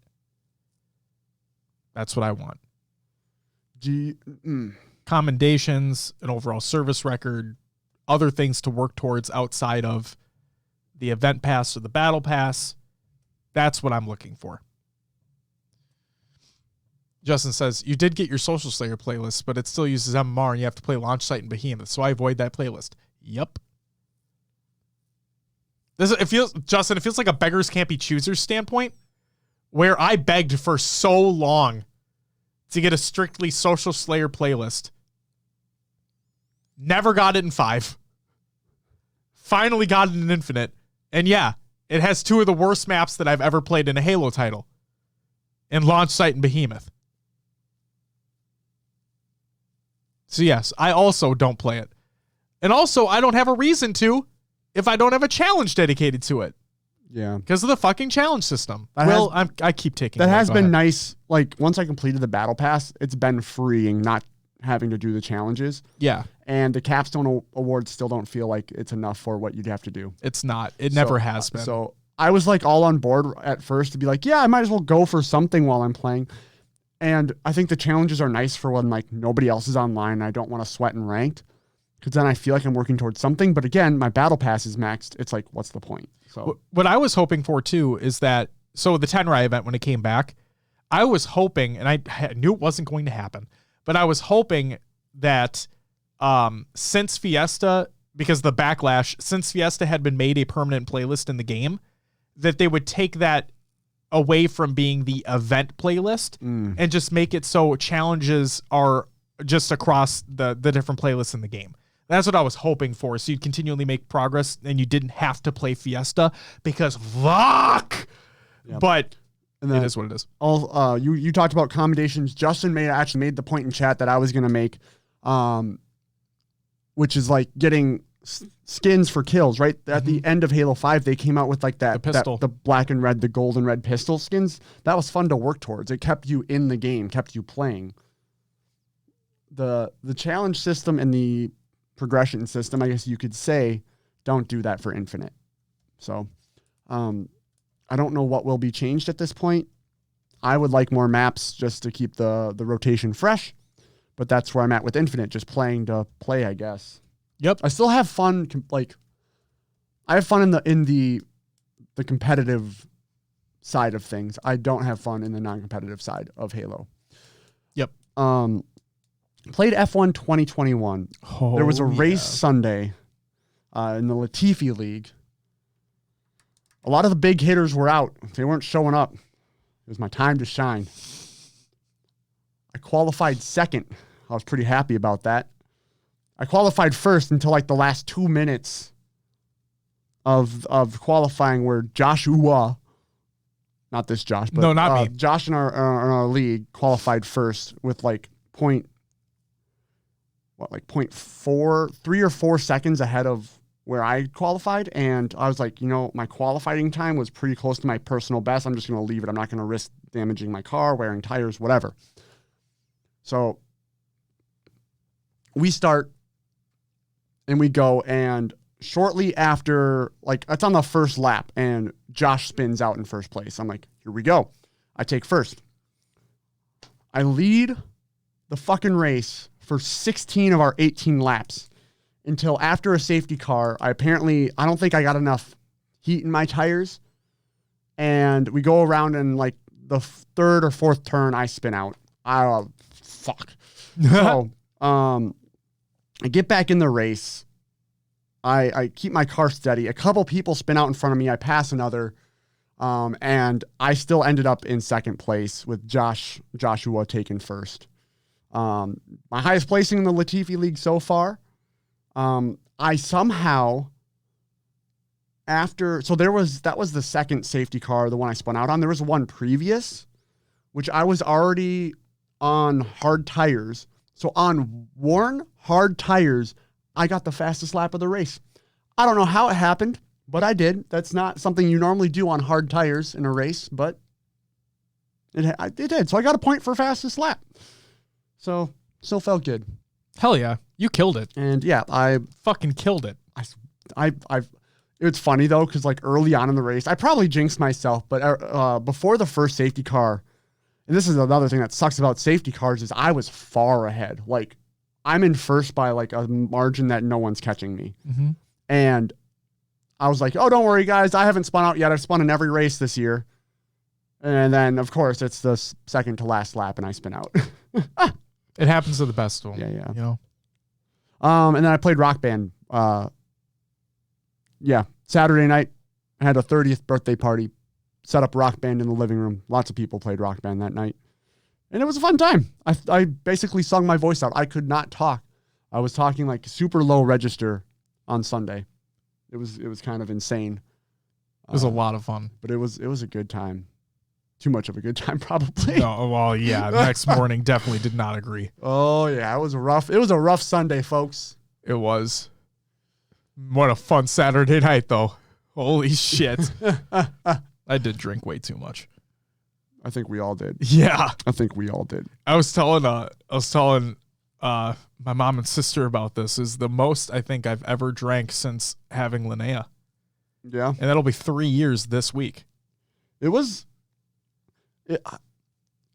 fun. I was happy you guys were cutting loose and being able to do your thing and like. Oh yeah, I had it was fucking blast. Oh yeah. It was a good time. I was happy at how well the party went. Yeah. Because sometimes like you throw those parties and like no one has the courage to go play Rock Band in front of everyone, or people like go sit in their own separate corners and whatnot. Sure. This felt like, everyone was gathered in the living room. We were. Everyone's talking, having a good time. No one was like off by themselves. Nope. Yeah, it was a good time. It was a great time. But those are the games I played this week. Josh, what about yourself? So, there situations during this last week where I had less than ideal internet connection. Yeah. So I wanted to play some games that didn't really require an internet connection. So I played some Borderlands 3, I played some Doom Eternal, and then I played some Dragon Quest XI S Definitive Edition. And for Dragon Quest, I said I want to say that the game is actually very good and more people should play it. And it's also on Game Pass. This is not an ad, but the game is very good. And if you have Game Pass, you should play it because it's fun and it's good. Lighthearted, plays well. It's on Game Pass. Lost Ark, the craze that's sweeping the nation since it finally released in the United States. I started it. It's fun so far, and it's free. So if you wanted to get in on it, it is free on PC. You can play it. Horizon Forbidden West, I started it, and it's fun. So there's that. I still haven't played the first game. You don't technically need to. You should, but you don't technically need to. They open the game with a quick rundown of what happened in the first. Sure. I watched your playthrough. Yeah. I've watched other playthroughs, so I know what's going on. Yeah. So you don't need to then. Yeah. To be honest with you, I was going to finish the expansion before getting into Forbidden West, but I just said fuck it. I'm just going Why to not? Forbidden West. And also the expansion's technically a prequel to the first game. It's like what? Who the fuck cares at that point? Yeah. Rock Band, I sang my heart out as well. Yeah, you did. It was a great time. I did Poker Face from Cartman. Eric Cartman. Yeah, it was a good time. You and Dom got into a couple shouting matches. I don't know what the hell was going on over there. Oh, yeah. I don't know what I was just figuring you guys were just yelling about Rock Band. So I don't know what the hell happened. Didn't I say I was gonna fuck him? Yeah, things got weird. It's Dom. Who cares? It's Dom. And then Destiny 2 as well. I was prepping for Witch Queen. I got all the Dares of Eternity stuff I wanted to get. I got Hawk Moon today. So, yeah. And yeah, maintenance is happening right now, so you're not able to play if you wanted to. Bummer. It is a bummer, but game's very good. Live service done right. That's all I played. Well, let's get into some shoutouts. Shoutouts to everyone who followed and subbed during the live show. Let's get to them. We have Antredos. Thank you for the follow. Eric with the 12-month resub. Thank you again. You get another woo! Thank you, sir, for the resub. We have Ace, Classic Reflux, and Waka Chang. Thank you all for the follows as well. Greatly appreciated. Welcome to the show. Hope you enjoy. Happy belated birthday to Jen Taylor, the voice of Cortana and Halsey and Cortuna in Pastana. And the Cortana in the Paramount show. Yeah. As well. So, do you think she did mocap for it? Or do you think that's a total? I think she's in the show. I think. I'm curious. That is her, right? I don't know. I don't know either. And then congratulations to the women of Halo on raising over $10,000 to the American Heart Association. That is fucking awesome. So congratulations to all you. Good job on that initiative. That's so fucking cool. Community creations, Halo memes every day. Reddit.com/r/Halo memes. Go check them out. Clips of the week number 145. Mumble number 5 by High Tech Redneck. Go check out that video. We have the Halo Community Spotlight for February 17th, 2022 by Alex Wakeford over on Halo Waypoint. HCS Anaheim 2022 Greatest Plays, Moments, Chokes, and Highlights collection from all 4 streams by Devious Grunt Alliance. Go check that out. I think it's like an hour long. And then the Juked app is available now on iOS. It's no longer in alpha. It is fully available for iOS users. You can go ahead and download it now, and it's fucking cool. And you should do that. Then Justin says for Jen Taylor, probably just a voice. Sounds good. That's it for me, Will. I'm already heartbroken about Pistola and the update, which was the lack of an update. So, but I am very much looking forward to Witch Queen, so that's going to be fucking dope. Will, would you mind plugging the show? As always, if you're listening to us, you can find us on podcast services. Just search for HCS Pro Talk out there on your favorite sites. Josh's is Pocket Cast. Not an ad. Hey, Pocket Cast, get the fuck at us. Give us discount codes for your subscription service. Josh is asking for codes. Okay. I mean, they don't listen to the show. I mean, they should. It's a great show, but I mean, yeah. If you want to join our community discussion, just posts on posts in the Discord. I don't know what everything goes on in the Discord. We talk about other games, Halo, tournaments. There's just join the Discord. It's a good place to be. I was gonna say there's gonna be a lot of talk about Destiny, just as a forewarning.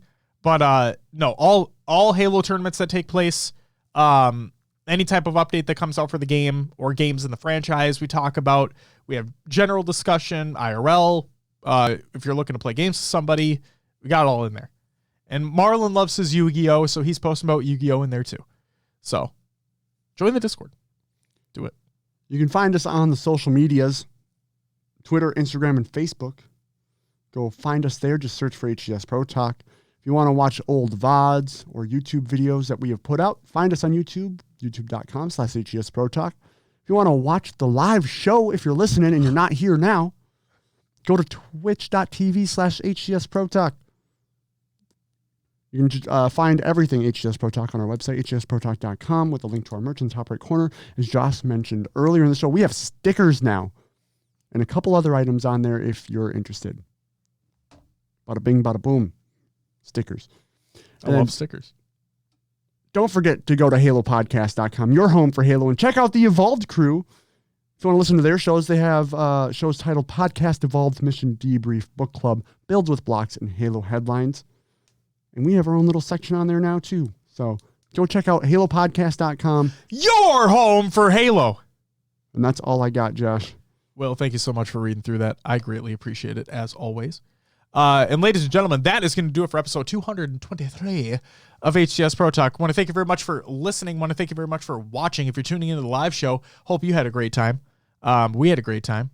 if you're listening to this while you're doing whatever you're doing, mowing your lawn, if you're in the warmer states or in the warmer parts of the world, if you're shoveling snow like we are about to be doing don't remind me. over the next couple of days, if you were just taking the greatest shit of your life, you know, if you just eating dinner, you know, if whatever the fuck you're doing, thank you for taking the time out of your busy schedule to listen to us and me scream a lot. And Will give me side eyes from me screaming a lot. No, we appreciate it a shit ton. It means a lot. And we wouldn't be where we are without you. So thank you so much for taking the time. We'll be back next week to talk about who the hell knows what else is going to happen. We'll probably talk about Witch Queen. Try to stay away from spoilers. And we'll see what roster shit happens, because I bet Rostermania is going to keep on trucking along. Don't think it's over yet. I don't think so either. Guys, it's going to do it for us. We'll be back next week. But until then,